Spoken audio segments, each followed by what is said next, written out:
Embargo por deudas, demanda y embargo legal. El embargo es un derecho del acreedor para ejercer cobro sobre los bienes del deudor, pero para que éste sea legal debe llevarse a cabo un proceso determinado y completo. Para que un acreedor, llámese banco, instituto financiero, casa comercial, departamental, etc., te pueda embargar, primero deben demandarte, y la demanda es un proceso legal que consiste en que tu proveedor prepare un escrito inicial de demanda, para lo cual deben contratar un abogado. Posteriormente, debe llevar dicho documento en tu juzgado, quien le sella el recibo del documento. El juzgado debe analizar si la demanda está completa y cumple con todos los requisitos, es decir, que sea procedente. Si es así, entonces te programan una visita del juzgado. Nunca es por teléfono ni enviando a un cobrador de despacho.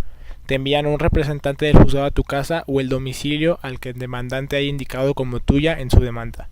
Una vez que se representan en tu casa, el representante del juzgado actuario debe identificarse plenamente y debe presentar el expediente original donde conste en que el juzgado radica el asunto, quién es el actor, acreedor, por qué requiere el deudor deuda. La documentación no es válida sin sellos originales o si se alterna por fotocopias.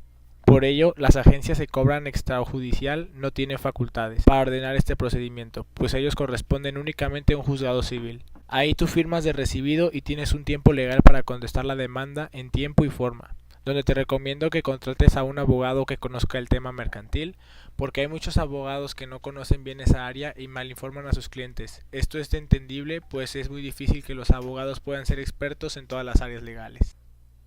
Si tuvieras un tumor en la cabeza, ¿irías con un cardiólogo para que te lo extirpara? Aunque el cardiólogo, el neurólogo y el oncólogo son médicos generales que podrían ayudarte con tu problema, sabemos que cada uno tiene su especialidad y experiencia enfocada en un área de la medicina. Igual pasa con los abogados, no todos son expertos en áreas penales, civiles, mercantiles, familiares, fiscales, etc. Por eso no conviene que sea cualquier abogado, sino con experiencia en el ramo mercantil. Es muy importante que una vez que fuiste demandado y notificado por un actuario, no dejes pasar mucho tiempo, pues solo tienes 8 días para entregar en el juzgado tu respuesta. Si no lo haces en tiempo y forma, entonces el proceso irá en rebeldía, lo que significa que aceptas todo lo que se dice en la demanda y por lo tanto el proceso se termina sin defensa de tu parte, aceptando todo lo que demanda tu acreedor y la sentencia se generaría de forma muy rápida en tu contra. Siempre debes contestar las demandas en los juzgados. Otro punto importante es que si de verdad fuiste demandado, ya no realices pagos o abonos directamente a tu acreedor o a su abogado. Todas las negociaciones y abonos deben de ser en el juzgado para que sean considerados partes del proceso legal. Luego de la primera notificación, el deudor se da alterado e inicia el desahogo de pruebas, conforme a lo previsto en el Código Civil del Distrito Federal. Esta situación podrá variar dependiendo de cada entidad.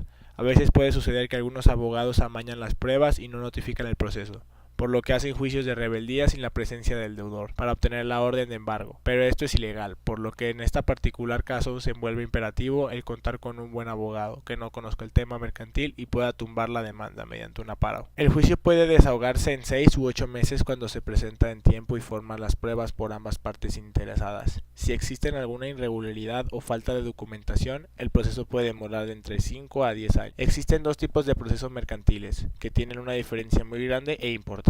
El ordinario mercantil. Este es un proceso largo y costoso para el acreedor, en el que en un resumen primero deben vencerte en el juicio para poder embargarte algo. En este proceso caen la mayoría de los créditos. El ejecutivo mercantil es un proceso más corto donde se puede realizar el embargo precautorio al inicio del juicio. En este proceso caen los créditos que tiene algún documento que traiga amparado la ejecución, por ejemplo, pagarés, cheques, etc. Aunque pueden hacer un embargo precautorio, el demandado puede solicitar quedar como depositario de los bienes mientras dure el juicio. Por lo tanto, no se los pueden llevar hasta que te ganen el juicio y el juez ordene ejecutar el embargo. Si la deuda se liquida antes de terminar el juicio, entonces el embargo se levanta. Habiendo explicado el proceso y los distintos caminos que pueden tomar una demanda, pasaremos a hablar de la tan temida palabra embargo. Si un juez no ordenó el embargo, entonces no procede.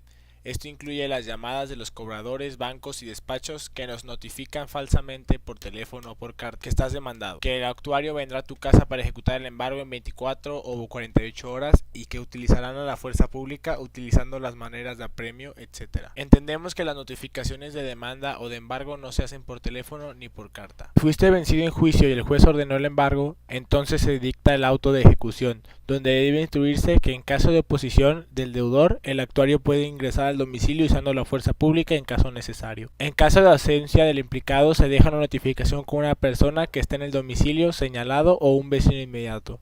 En este supuesto se dan 24 horas para proceder nuevamente al embargo, y en caso de nueva ausencia el actuario puede consumar el acto, pues entiende que el deudor se está escondiendo. En un embargo real, el deudor tiene derecho a designar los bienes que han de embargarse. Si se rehúsa o está ausente, este derecho pasa a ser actor o representante, según lo establecido en el artículo 536 del Código de Procedimientos Civiles para el DF. Hay un orden. Primero se debe ir sobre los bienes realizables o los consignados sobre garantía de la obligación reclamada, luego sobre el dinero, alhajas o bienes muebles. Además, si los bienes embargados no cubren el adeudo, el deudor sigue obligado a pagar conforme lo establecido con su acreedor, o bien ser sujeto al embargo de otros bienes. El encargado de evaluar y rematar los bienes es un perito del juzgado civil. Algunos bienes embargables. El Código Civil del DF establece, sin embargo, excepciones para los bienes embargados.